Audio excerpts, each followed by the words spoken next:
So, back from another VGC guide, and this time we are looking at Meowstic.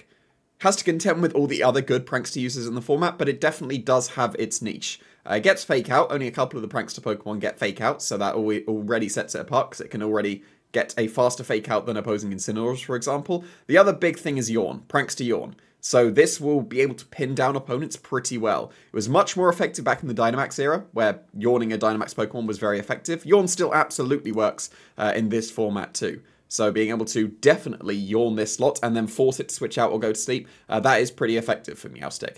Psychic Noise is actually a supportive move, technically. This could easily be Psychic instead, just to do a bit of extra damage, but Psychic Noise stopping any kind of healing, that can come into play if you're trying to 1v1 a Porygon 2, for example. You'll be able to do that with Psychic Noise. If you have Psychic, you almost certainly can't. So then other supportive moves, like basically, you can see there's many Meowstics here. It's basically, there's loads of good supportive moves. Which ones do you pick for your team? So Fake Tears, that's going to be able to help out your partners by enable them to do the damage that Meowstic won't be able to do. But then technically, Meowstic will be able to follow up with a -2, or they have a -2 special defense with your Psychic Noise. You'll actually be able to do some okay damage. So there's plenty of good support moves. I'm not going to go into too much depth. Like hopefully you can see why things would be a reasonable move for Meowstic.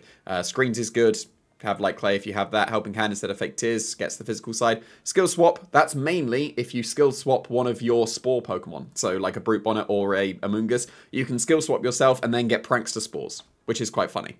Maybe even Toedscruel. You can do that for Toedscruel as well. Then Mycelium Mite won't matter too much with Meowstic. So that could be quite funny, but it is a little bit of a gimmick one. Here's some other ones like...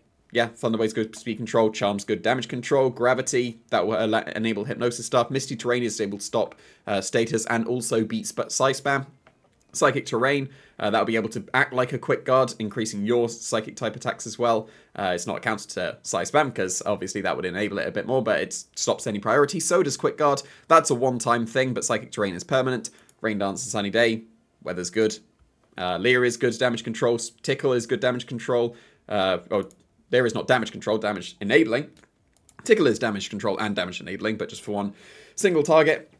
Does get Trick Room as well, so it can be a very viable Trick Room setter, while also imprisoning the Trick Room that the opposing Pokemon would want to go for as well. Like, I'm not going to go into too much depth about all these moves. They're all good moves, so just pick your favourites for whatever Meowstic is. Meowstic Female, that's definitely not a B. That is very much a C.